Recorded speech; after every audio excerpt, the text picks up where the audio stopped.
Vocês sabem quais são as características que fazem o nódulo sinusal ser o nosso marca-passo natural? Sabe quais são as características que fazem com que ele gere potencial de ação ritmicamente, sem precisar de nenhum estímulo externo? Não? Então fica comigo que logo após a vinheta eu vou te explicar tudo detalhadamente.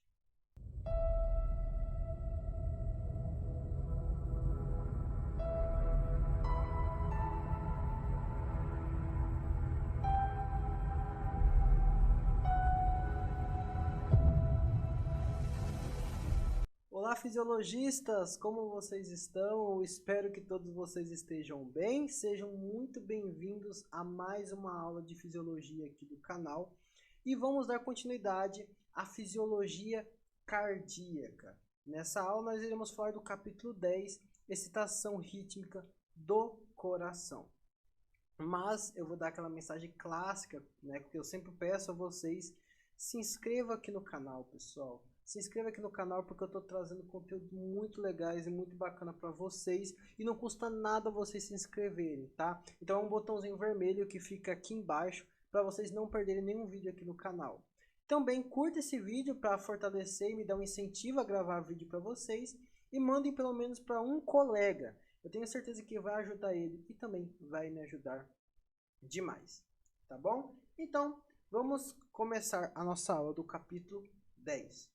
Pessoal, aqui já falamos desde o capítulo 9 que a principal característica que o coração tem, e não é mistério para ninguém, é que o nosso coração ele é capaz de bombear, né, de fazer os seus batimentos cardíacos automaticamente. Afinal, você está paradinho aí, eu estou aqui, eu não estou mandando meu coração bater, eu não estou mandando ele relaxar, ele simplesmente está fazendo isso automaticamente, tá? E é isso que a gente vai falar nesse capítulo, como ele faz isso, tá bom? Então é o seguinte, ó, o coração humano tem um sistema especial, né, para a autoexcitação rítmica e contrações repetidas de aproximadamente 100 mil vezes ao dia, ou 3 bilhões de vezes em uma vida humana de duração média.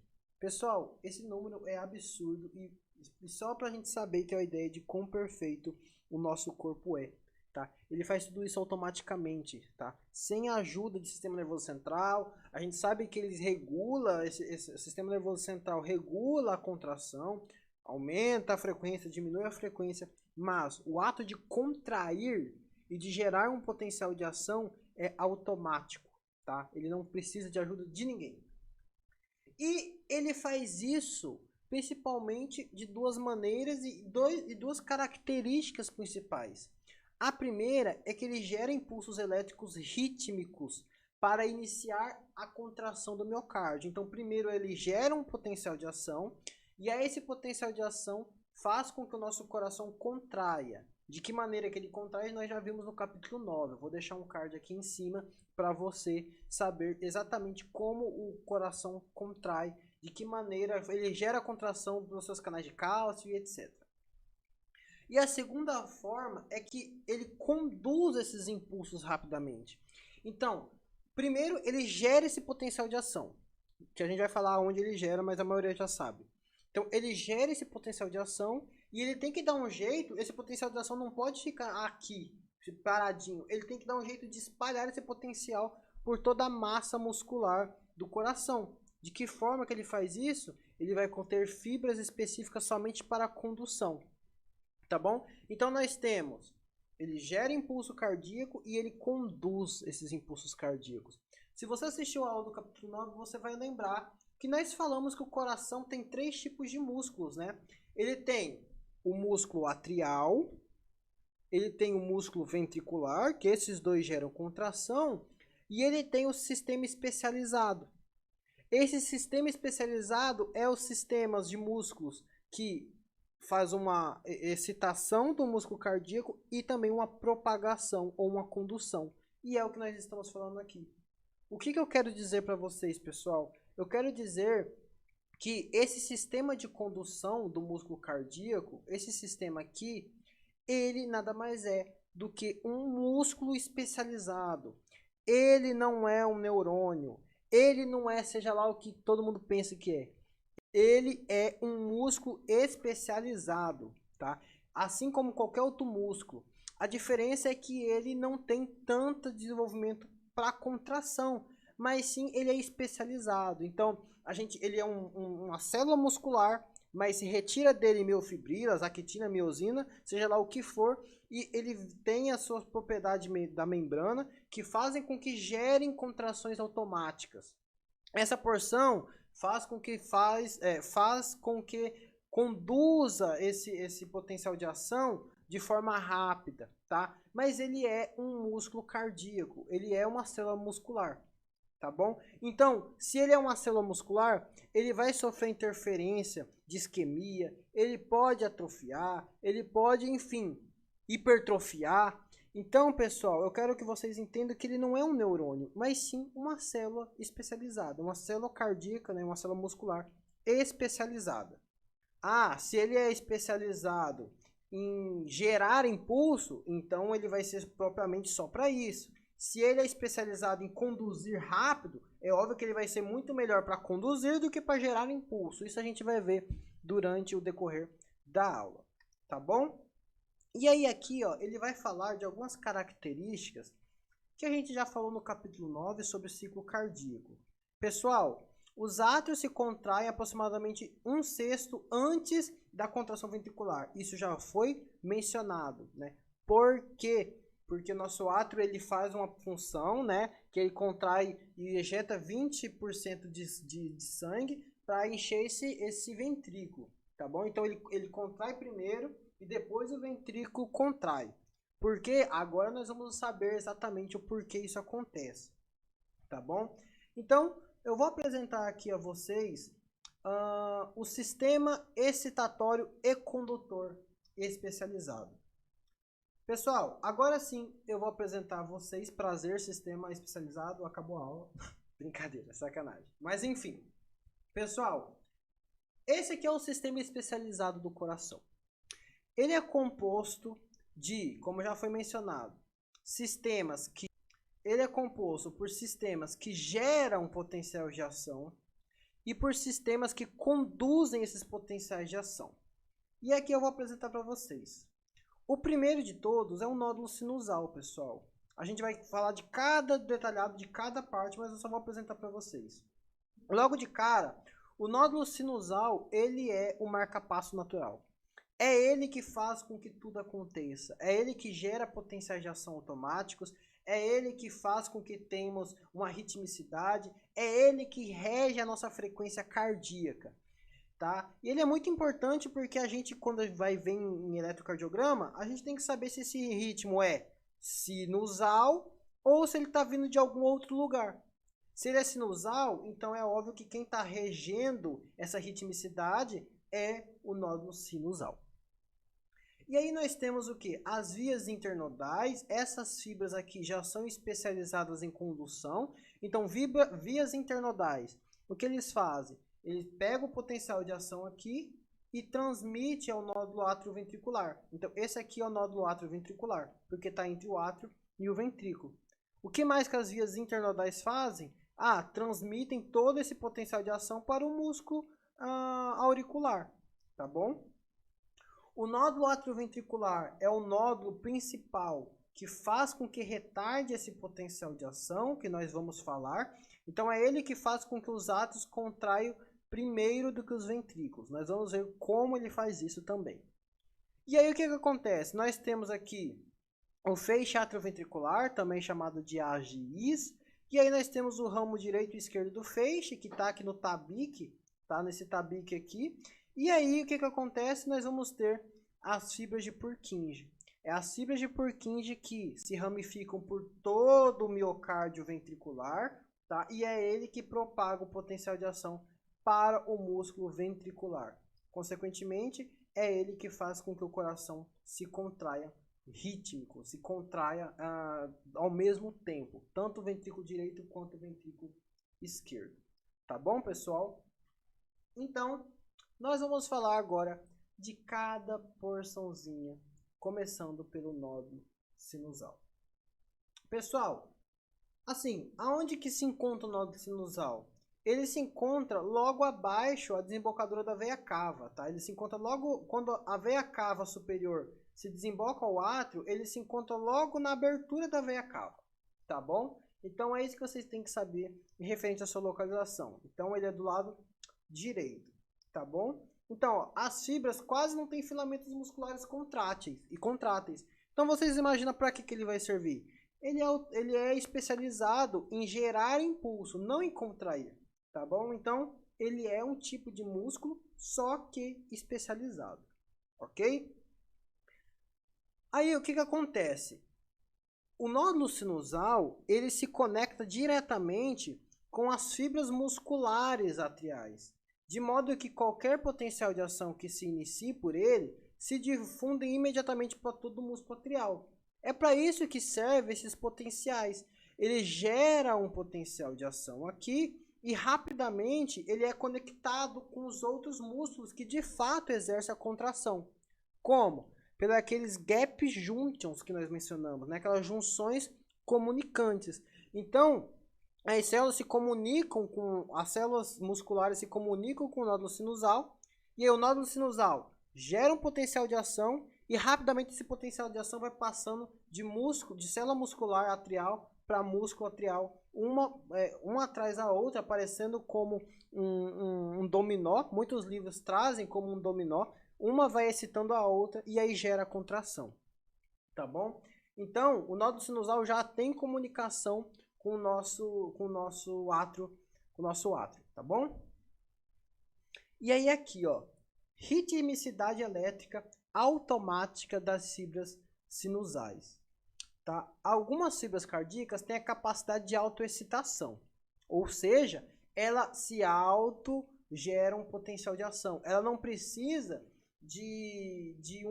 ela não precisa de um estímulo, de um neurônio vir secretar noradrenalina, secretar acetilcolina para gerar esse potencial de ação. Não, ela se auto faz o seu potencial de ação, tá? Nós vamos ver exatamente agora.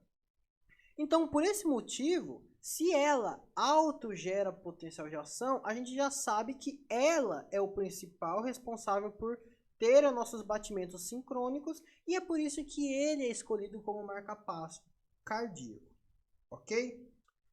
Tá, Gustavo, mas como que acontece o mecanismo que o nódulo sinusal faz com que ele se propague um potencial de ação automaticamente? Como ele faz isso? Pessoal, aqui o Guyton traz a comparação entre os dois potenciais de ação. Ele traz aqui, ó, o que que ele faz? Ele traz o potencial de ação da fibra muscular e esse em vermelho é o potencial do nódulo sinusal. Note que a gente já conhece esse potencial da fibra muscular, que já foi mencionado no capítulo 9. Isso aqui a gente já conhece, mas o Guyton traz, então vamos dar uma diferenciada. Pessoal, qual que é a diferença aqui? Primeiro, olha, esse potencial de ação é aquele potencial em meseta, lembra? É o potencial em meseta em platô. Já o nódulo sinusal não tem. Já o nódulo sinusal é um potencial em ponta. A gente pode dizer que ele é um potencial em ponta. Então, qual que é a diferença? Ó, lembra? 0 é a abertura dos canais de sódio, que despolariza essa célula. E aí nós temos o período de repolarização rápida. E aí nós temos a fase 2, que é a de meseta ou de platô, tá? Que faz a abertura desses canais de cálcio. E aí ele gera a contração na fase 2. E aí nós temos a repolarização pela abertura dos canais de potássio. Tá? Eu já falei isso porque nós já conhecemos isso do capítulo 9. Tá bom? E agora, qual que é a diferença do nódulo sinusal para a fibra muscular? Pessoal, note a primeira diferença é o potencial de repouso. Olha, o potencial de repouso da fibra muscular, ele é menos 90 milivolts. Ele é de menos 90 milivolts. Agora, repare no potencial de repouso do nódulo sinusal. ele é de mais ou menos menos 55 a menos 60. Significa que ele é menos negativo do que o potencial da fibra muscular. O potencial de ação da fibra muscular é muito negativo, né? Menos 90. Já o potencial do nódulo sinusal é mais positivo, né? É menos 60. Está mais perto do potencial positivo, tá bom? Então essa é a primeira diferença. Gustavo, mas como o nódulo sinusal conseguiu esse potencial de membrana ser mais positivo? De que maneira? Pessoal, e aqui é uma coisa muito legal que o Guyton traz. Tá? Primeiro, ele fala essa diferença. O potencial do nódulo sinusal é mais positivo porque os canais do nódulo sinusal ele é mais permeável ao íon sódio, certo? Então, naturalmente, ele é mais positivo porque ele permite a entrada de sódio dentro dele. Só que até um certo ponto, que é o que eu vou mencionar a vocês. Então, o que acontece, pessoal? Ele deixa naturalmente o íon sódio entrar dentro dele, e como o sódio é positivo, a gente já sabe, né? O que um íon positivo faz dentro da célula? Deixa ele mais positivo. E aí, por esse motivo, é que ele é mais positivo em comparação do que a fibra muscular. A fibra muscular não deixa o sódio entrar. Só deixa o sódio entrar quando for gerar o potencial de ação. Mas agora, a qualquer momento, não. Por isso que ele é menos 90 milivolts. Então, repare, o Guyton fala aqui, ó. Note que a diferença entre o potencial de repouso da fibra do nódulo sinusal tem a negatividade de menos 55 a menos 60 milivolts, comparada a menos 85 a menos 90 milivolts da fibra do músculo ventricular. Agora, por que, Gustavo?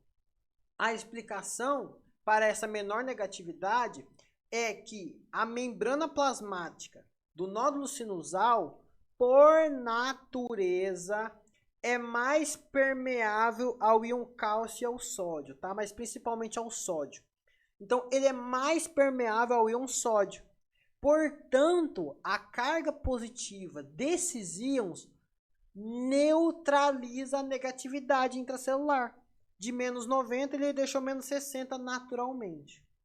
Tá bom? Só que o que acontece? Agora, a gente tem uma diferença de como o íon, de como esses íons trabalham, de como esses canais trabalham. Agora nós vamos falar de como o potencial de ação é deflagrado, tá bom? Então, pessoal, eu trouxe aqui para vocês o Silverthorne, tá? Essa imagenzinha aqui é a imagem do Silverthorne. Opa, é a imagem do Silverthorne. Só um minutinho. É a imagem do Silverthorne, tá? E aí eu vou tentar explicar para vocês como ocorre o potencial de ação do nódulo sinusal. Então, eu vou fazer o nódulo sinusal aqui, certo? Esse aqui é o nódulo sinusal. E aí, o que acontece, pessoal? Deixa eu tomar minha água antes. Pessoal, então a gente já sabe que o nódulo sinusal, ele é mais positivo, né? Ele é menos 60, mais ou menos. Menos 60, menos 55 milivolts. Note, trouxe aqui para vocês o livro a imagem que o Silverthorne trouxe, e aí aqui eu vou começar a desenhar para vocês.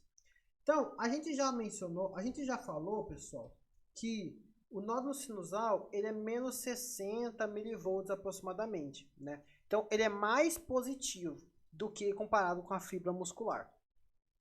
Por quê? Porque o íon sódio, ele deixa a membrana, né, mais positiva porque ele naturalmente já é aberto. Só que não é a todo momento. Então, pessoal, imagine, no passado, ele estava aberto sempre, o canal de sódio estava aberto. Ele sempre estava deixando o sódio abrir, o seu canal de sódio abrir, e o sódio sempre entrando, sempre entrando, sempre entrando, certo? E aí, ele deixou a membrana menos 60, porque o natural era menos 90, concorda comigo? E agora está menos 60, que é o natural do nódulo sinusal. Só que, quando a membrana da célula muscular, do nódulo sinusal, está menos 60 milivolts, o que acontece com esses canais que naturalmente estão abertos? Eles são fechados, tá bom? Então, em menos 60 milivolts, já não tem mais essa entrada do sódio a todo momento.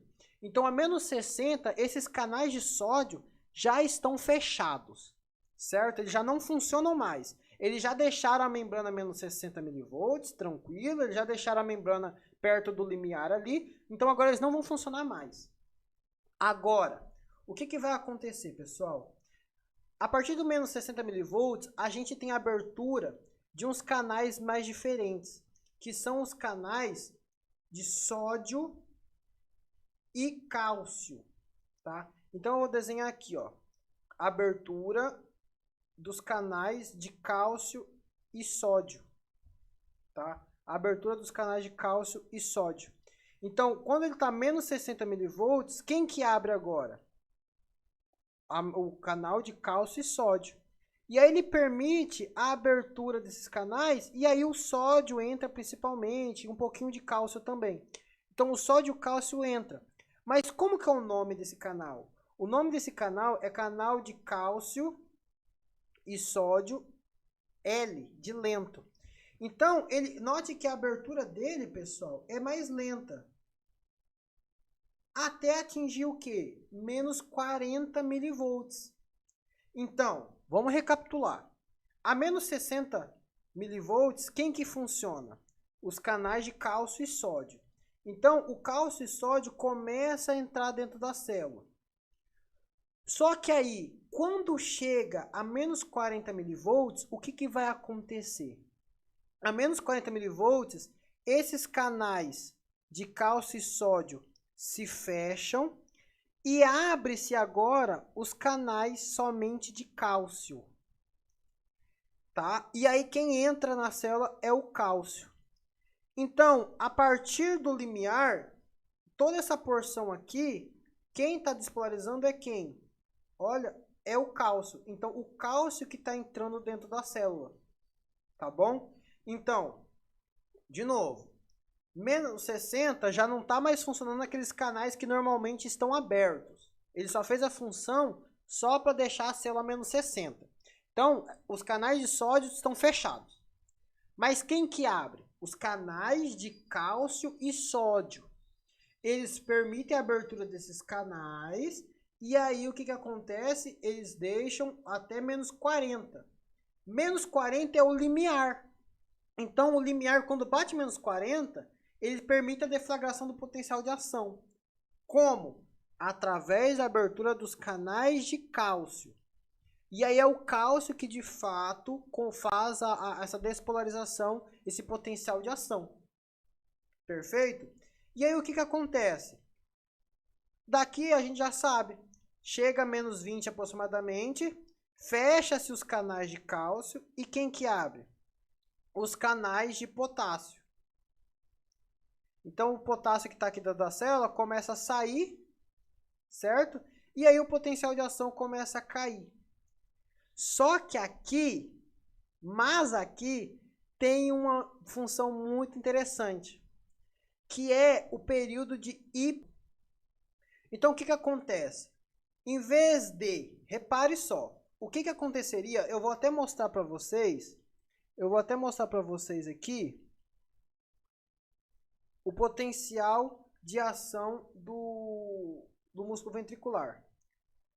No músculo ventricular, o que aconteceria, pessoal? O potássio iria fazer a sua repolarização e o potencial de repouso iria estagnar, até esperar o próximo potencial de ação.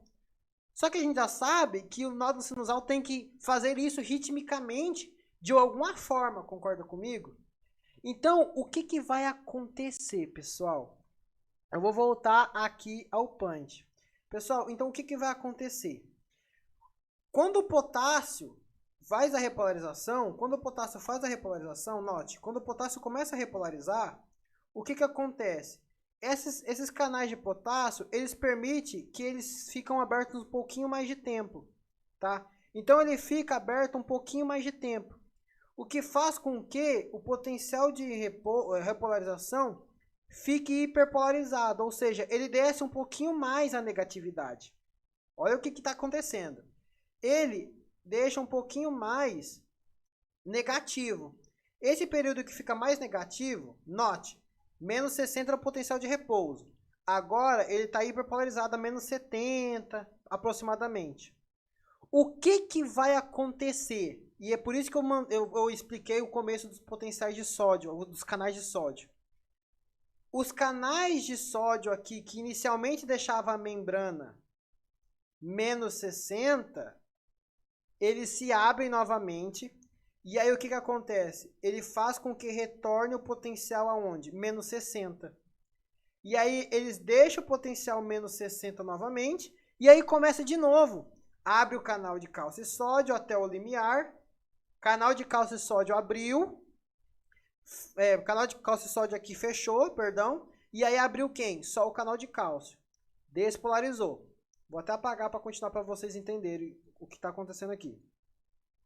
Então, note, despolarizou. Agora, potássio abriu, o canal de potássio repolarizou. Período de hiperpolarização. Permitiu a passagem dos canais de sódio. Os canais de sódio abriu até menos 60 novamente. E aí, o que que aconteceu? O sódio começou a permitir a entrada do canal de sódio e cálcio. Fechou o canal de sódio e cálcio. Cálcio, então, novamente. E aí, vai automaticamente. E aí agora eu vou mostrar o que o Guyton fala, literalmente com as palavras do Guyton para vocês. Veja só. Então, ó, ele fala aqui, ó. Vou mostrar para vocês. Cadê? Aqui. Tudo que eu falei. Entretanto, existe uma diferença no funcionamento desses canais. Ou seja, no valor de menos 55 milivolts, os canais de sódio já foram fechados. Ou seja, aqueles canais que deixavam a célula mais positiva, a gente fechou. Tá bom? Então, o que que vai acontecer agora? A causa disso aqui, dessa maneira, agora só os canais de sódio e cálcio podem se abrir. Então, quando chegou menos 60 milivolts, só quem vai abrir agora são os canais de sódio e cálcio. E aí o que que vai acontecer? Os canais de sódio e cálcio vão se abrir, tá? Ou seja, vão ser ativados, e aí vão deflagrar o potencial de ação. Como resultado, o potencial de ação é mais lento e tudo mais, que a gente já viu.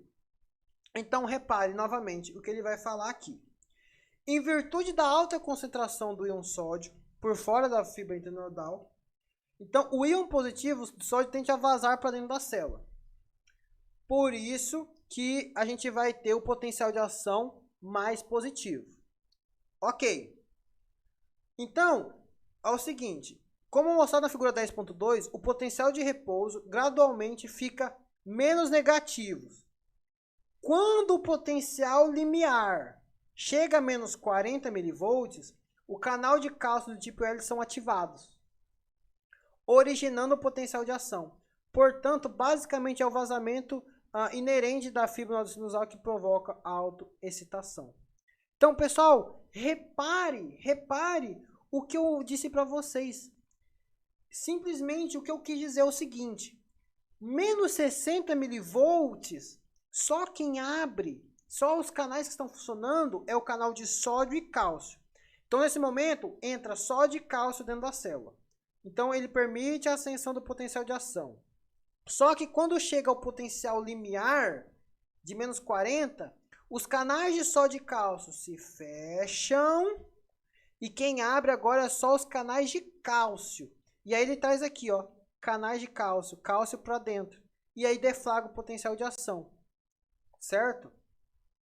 E aí, novamente, o potássio se abre novamente, né, os canais de potássio, e gera o quê? A repolarização. E aí permite a abertura de novo desses canais de sódio e cálcio, e aí vai indo consequentemente para o resto da nossa vida. Tá certo? Então, eu espero que vocês tenham entendido essa explicação do nódulo sinusal. Aí o Guyton faz uma pergunta para a gente. Por que o vazamento de sódio e cálcio não faz com que as fibras permaneçam despolarizadas? Ou seja, porque, tá bom, Gustavo, você está me falando que o sódio e cálcio vão despolarizar. Mas por que ele não permite que esse potencial de ação suba lá para cima infinitamente? Porque no momento em que ele começa a se abrir aqui, ele se inativa logo rapidamente, ele se inativa logo em seguida, e aí já abre os canais de potássio. Então, combina certinho a inativação desses canais com a abertura dos canais de potássio. E aí os canais de potássio fazem a repolarização. Tá certo? E aí, de novo, o Guyton gosta de fazer pergunta. Ele faz aqui, ó, aqui embaixo. E aí o Guyton pergunta, por que esse estado de hiperpolarização não se mantém permanentemente? A explicação é o seguinte, da mesma forma, quando o potássio começa a repolarizar a célula, ele começa a fechar os canais novamente de potássio, consequentemente, e aí permite a abertura de novo daqueles canais de sódio. Então, o fechamento do potássio com a abertura do sódio faz com que ele retorne ao seu potencial de repouso novamente e abre os canais de sódio e cálcio e chega ao limiar e deflagra um potencial de ação infinitamente. Tá bom? Então, isso é a característica do nódulo sinusal. Como ele gera contração? Qualquer dúvida, aqui nos comentários ou lá nas minhas redes sociais, se você faz a nossa monitoria particular. Vou estar com o maior prazer do mundo respondendo vocês. Ok, então agora, pessoal, nós falamos do nódulo sinusal, tudo sobre o nódulo sinusal, e agora nós vamos falar de quem? Das vias internodais, vamos falar do nódulo atrioventricular, vamos falar dos restantes dos componentes do sistema de condução cardíaca, tá bom? Então agora, vias internodais ou interatriais, o que eles fazem? Eles transmitem os impulsos cardíacos pelo átrio e através do nódulo atrioventricular. Lógico, pessoal, o que vai acontecer? Nós temos o nódulo sinusal aqui em cima, certo? E aí essas aqui são as vias internodais, ó. Essas aqui são as vias internodais. O nódulo sinusal gerou. E aí o que acontece? Ele vai permitir, primeiro, a transmissão do potencial de ação do nódulo sinusal para o próximo nódulo. Por isso que é uma via internodal. O nódulo sinusal está aqui, então ele vai transmitir o potencial de ação do nódulo sinusal para o nódulo atrioventricular. Só que também o que ele faz, pessoal? Ele simplesmente vai fazer o quê? Transmitir todo esse potencial de ação para o músculo cardíaco atrial. Tá? Ele vai transmitir para os átrios. Então, ele permite com que os átrios contraiam aqui, certo? E ele transmite do nódulo sinusal para o nódulo atrioventricular. Basicamente, é essa a função das vias internodais, certo? Então, repare. As extremidades da fibra do nódulo sinusal conectam-se diretamente ao tecido muscular circundante. Assim, os potenciais de ação originados do nódulo sinusal se propagam para essas fibras musculares atriais, tá bom?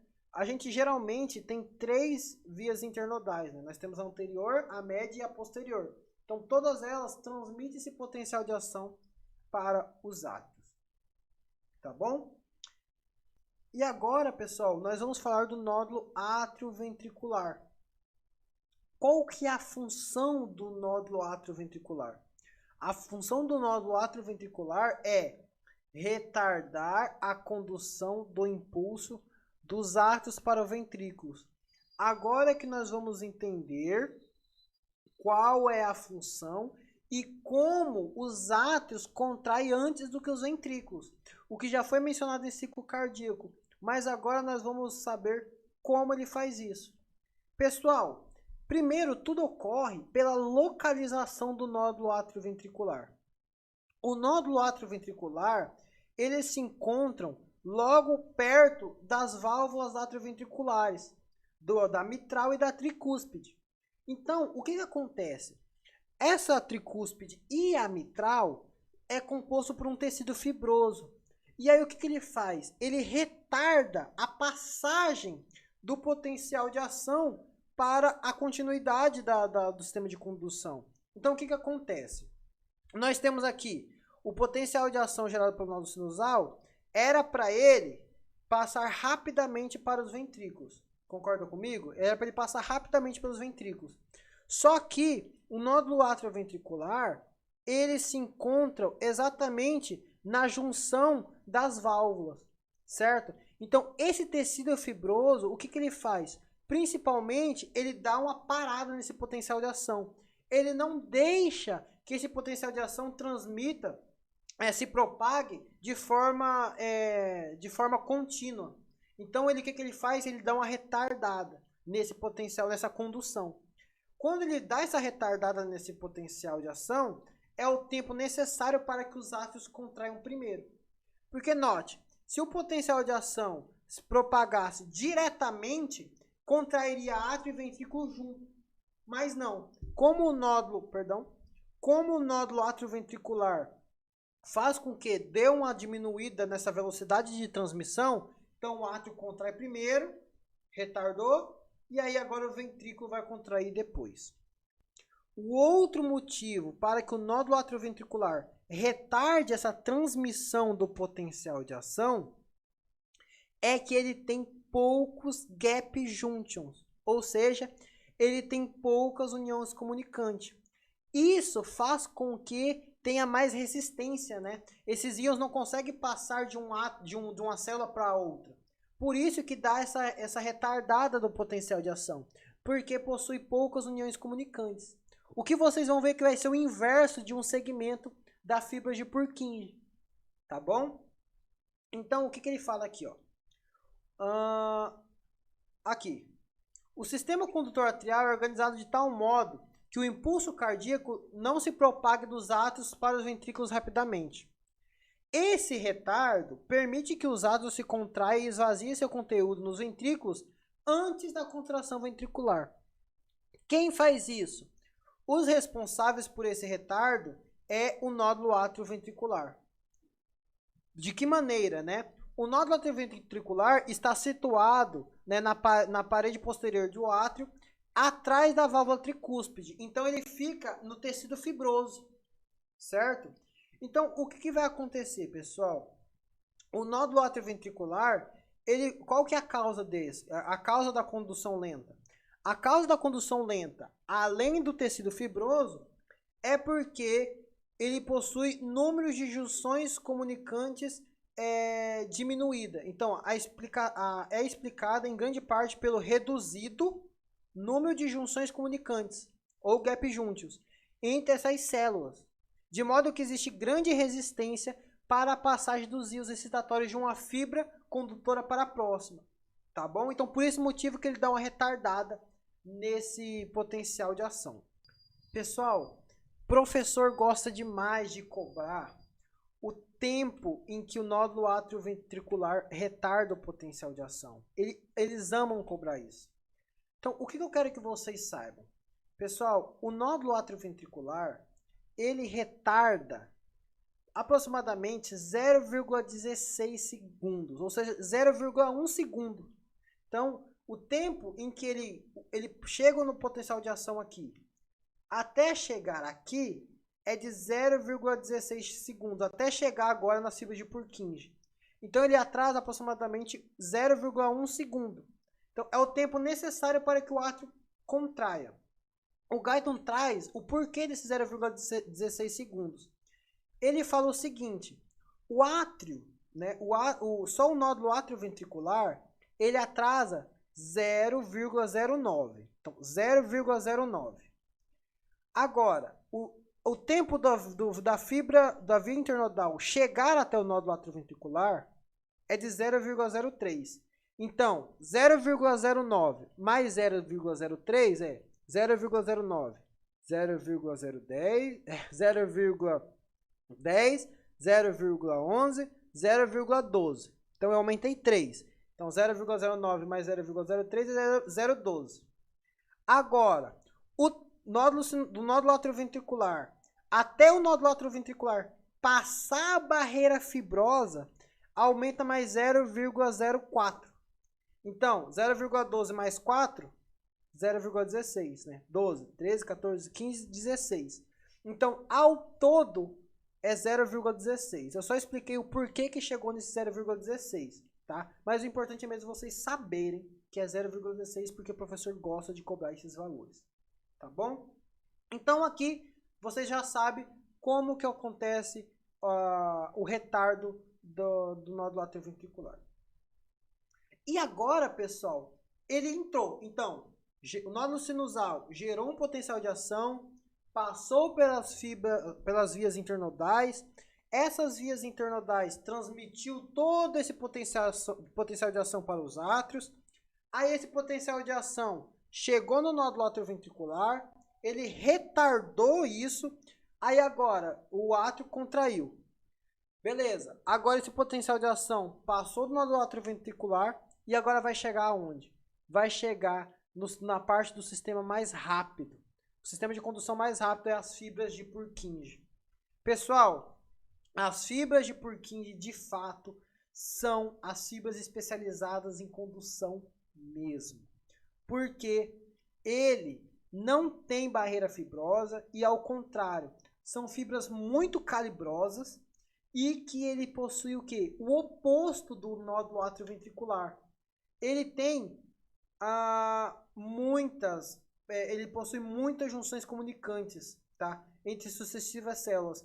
Então, é o oposto. O nódulo atrioventricular quase não possuía um gap junctions. Agora, a fibra de Purkinje possui muitas uniões comunicantes. Então, esse sódio passa de uma célula para outra muito rapidamente. E qual que é a velocidade que ele transmite? De 1,5 a 4 metros por segundo. Gustavo, isso é rápido? Pessoal, isso é rápido. Se a gente falar que ele está transmitindo a 4 metros por segundo, pessoal, o coração não tem o quê? Eu sou péssimo medida. O coração não deve ter... O coração deve ser do tamanho desse celular aqui. Mais ou menos. Então, 4 metros em um segundo. Então, é quase que instantaneamente. E a importância dele gerar e transmitir esse potencial de ação instantaneamente é que o coração contraia de uma só vez. Os dois ventrículos contraem ao mesmo tempo. Tá bom? E aí, pessoal, falando agora o que é a transmissão unidirecional, certo? Pelo feixe atrioventricular. Imagine, acontece, mas imagine a bagunça que seria se, a partir do momento que transmitiu esse potencial de ação para a fibra de Purkinje, esse potencial de ação, por alguma maneira anormal, voltasse para os átrios. Ia contrair átrio de novo, o ventrículo ia perder potencial de ação e ia virar uma bagunça. Então, o sistema atrioventricular, do nódulo atrioventricular, juntamente com o tecido fibroso, faz com que, além de retardar esse potencial de ação, ele não permite com que o potencial de ação volte para trás. Por isso que a gente chama esse potencial de unidirecional anterógrado, porque está indo anterior, de um só lado. Ele não pode voltar para trás. Ele não pode voltar para trás, porque senão vai fazer uma bagunça no potencial de ação. Acontece, igual a gente vê mecanismos de reentrada e no eletrocardiograma, é porque a gente teve uma falha nesse sistema unidirecional. Ele não está mais unidirecional, ele está sendo bidirecional, certo? Então, olha aqui, ó. Uma característica especial do feixe atrioventricular é a incapacidade, exceto em estados anormais, do potencial de ação serem conduzidos retrogradamente para os átrios. Essa característica impede a reentrada, certo? Como que ele faz isso?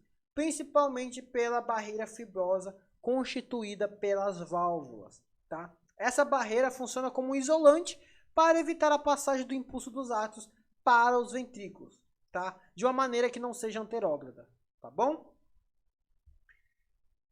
Beleza, pessoal. E aí o que acontece? O músculo foi transmitido esse potencial de ação pela fibra de Purkinje. Finalmente, e agora ele vai ser transmitido pelos ventrículos, certo? Então o sistema especializado do cardíaco mandou esse potencial de ação e agora as próprias células contráteis vão fazer essa transmissão de célula para célula para que haja contração. Repare que é muito lenta, de 0,3 a 0,5 milissegundos, certo? Porque não é especializado. Porque quem está fazendo agora essa transmissão é a fibra cardíaca muscular propriamente dita. Tá? Então note que a velocidade da fibra de Purkinje era de 1,5 a 4 metros por segundo. Agora, quando chegou a fibra muscular mesmo, a fibra muscular que vai fazer o papel de distribuir isso para cada fibra contrair, note que é bem lenta, de 0,3 a 0,5 metros por segundo. É bem lenta. Tá bom? E aí o Guyton dá um recado muito importante para a gente, eu até sublinhei aqui, que é o quê? É extremamente importante que o estudante aprenda em detalhes o trajeto do impulso cardíaco pelo coração e os tempos precisos da sua chegada. O conhecimento detalhado desse processo é especial para a compreensão do eletrocardiograma. Então eu espero que vocês aproveitaram tudo que eu falei até aqui. E se restou alguma dúvida, é só falar comigo que eu vou estar respondendo, tá? Todas as perguntas. Aí agora, pessoal, a gente vai falar do controle da excitação e da condução do coração. Vendo tudo isso que a gente falou, pessoal, resta alguma dúvida do porquê que o nódulo sinusal é o marca-passo normal? Ele tem o seu mecanismo próprio, ele tem um limiar muito próximo, ele se autoexcita. Então é por isso que ele é o marca-passo. Porque essa velocidade em que ele se autoexcita vai determinar a frequência cardíaca. Então a frequência do nódulo sinusal que ele dispara por minuto é de 70 a 80 vezes, né? Ou 60 a 100 batimentos por minuto. Então, graças ao nódulo sinusal, é ele que vai fazer isso. Aí, eu pergunto para vocês, se acontecer algum problema no nódulo sinusal, o coração vai parar? O coração vai parar de bater? Não, o nosso coração ele é esperto. O nosso coração ele é muito esperto. Ele tem algo chamado marca-passo ectópico, mas é um mecanismo de defesa. Pessoal, eu já falei, o nódulo sinusal ele é um músculo como uma célula muscular como qualquer outra. Ele está disposto a estresse, ele está disposto a ser sofrido por uma isquemia. Então, imagine se aconteceu um infarto e pegou logo a região do nódulo sinusal, porque acontece. Outras regiões ectópicas, quando a palavra ectópica aparece, é porque é fora do lugar de origem normal, gravidez ectópica, né? Fora da cavidade uterina. Marca-passo ectópico é um marca-passo que não é o nódulo sinusal. Qualquer outra coisa está fazendo despolarização, menos o nódulo sinusal. Então, se acontecer alguma coisa que o nódulo sinusal pare, quem entra em ação são duas estruturas muito importantes. O nódulo atrioventricular, certo? E a fibra de Purkinje nessa sequência. Tem professor que gosta. Quais são as três formas de gerar um potencial de ação? Nódulo sinusal. Se falhar o nódulo sinusal, nódulo atrioventricular. Se falhar o nódulo atrioventricular, fibra de Purkinje. Ah, Gustavo, mas então vai ser a frequência? Não. Nódulo sinusal, pessoal, bate de 60 a 100 vezes por minuto. Quando o nosso nódulo atrioventricular começa a fazer contração, ele bate aproximadamente 40 a 60 vezes. Então, as fibras do nódulo atrioventricular, quando são estimuladas a partir do local externo, emite descargas com frequência de 40 a 60. É assim, para você não morrer. 40 a 60 vezes por minuto não vai te matar, vai te manter até vivo. Porque até o seu nódulo sinusal a gente tratar, fazer alguma coisa para esse nódulo ventricular voltar, nódulo sinusal voltar. Então quem está assumindo as pontas é o nódulo atrioventricular. Agora, se o nódulo atrioventricular parar também, quem que vai agir? As fibras de Purkinje. Sim, as fibras de Purkinje. elas geram uma alta propagação do potencial de ação. Agora sim, vai ser muito menor a sua frequência do que o nódulo atrioventricular. 15 a 40 vezes por minuto. Então repare, é só para te manter vivo, só para ejetar o sangue preciso. Então por isso que o nódulo sinusal é importante. Porque ele, enquanto ele geraria um potencial 2 vezes, esses marca-passos ectópicos estaria fazendo uma só ou nem começando a chegar no limiar, tá bom? E aí eu trouxe para vocês aqui uma imagem muito legal do livro de Fisiologia Ilustrada. Então repare, nódulo sinusal, olha só, 60 batimentos por minuto, que é o normal. Agora olha o nódulo sinusal, o nódulo atrioventricular, 40 batimentos por minuto. A velocidade de despolarização é mais lenta, obviamente. Agora imagina, fibra de Purkinje, 20 batimentos por minuto. A despolarização começa em menos 90, ou seja, o normal do nódulo sinusal era menos 65. Então, a fibra de Purkinje começa a menos 90. Agora ele precisa chegar no limiar, ou seja, vai demorar para chegar no limiar. E a velocidade de despolarização é mais lenta ainda. Então, por esse motivo, o nódulo sinusal, de fato, é o marca-passo natural do coração. Esses outros dois lugares ectópicos aqui, simplesmente é para manter o nível basal de débito cardíaco só para te manter vivo. Tá bom? Tranquilo? E aí, o que a gente já sabe, pessoal, eu não vou perder muito tempo aqui. O nervo simpático e parasimpático controlam essa ritmicidade. Pessoal, o que o sistema parasimpático faz? O que o parasimpático faz? O sistema parasimpático, ele para o coração. Então, de novo, ele vai diminuir a frequência cardíaca, vai diminuir a força de contração, tá bom? E aí o Guyton fala um mecanismo muito legal. Como que ele faz isso?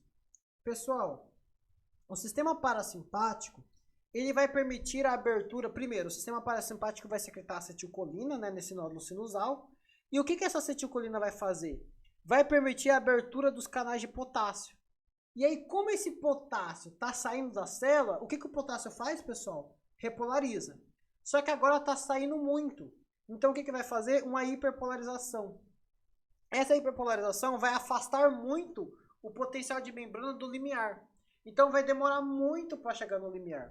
Então, o sistema parasimpático vai fazer essa diminuição da frequência cardíaca porque permite a abertura dos canais de potássio. Tá bom? E aí ele fala bem legal, se o sistema parasimpático for muito intenso a sua estimulação, ele pode simplesmente parar o nódulo sinusal. Parando o nódulo sinusal, quem que vai agir? Vai agir o nódulo atrioventricular. Só que se o sistema parasimpático agir com força mesmo, ele para o nódulo atrioventricular. E aí quem age é a fibra de Purkinje. E aí aquelas frequências de 15 a 20, 15 a 40 batimentos por minuto. O nome disso se chama escape ventricular. Quando, em situações patológicas, tem um bloqueio do nódulo atrioventricular, todo o resto para, e aí quem tem que agir é o sistema de Purkinje, tá bom? Então, o sistema de Purkinje, quando o sistema parasimpático está muito estimulado, quem age vai ser o sistema de Purkinje, porque simplesmente ele parou os outros mecanismos, nódulo sinusal e nódulo atrioventricular, tá bom? E o que a estimulação simpática faz, pessoal? Aumenta a frequência cardíaca, aumenta a força de contração. De que forma? Ao contrário, né? A norepinefrina vai ser secretada e o que ele vai fazer? Vai fazer, acredita-se que aumenta a permeabilidade ao íon sódio de cálcio. Se ele abre a permeabilidade ao sódio de cálcio vai entrar mais rápido, vai chegar mais próximo do umbral, vai despolarizar essa célula.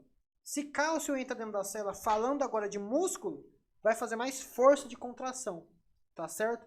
E aí é dessa maneira que o sistema simpático age, aumentando a frequência cardíaca, tá bom?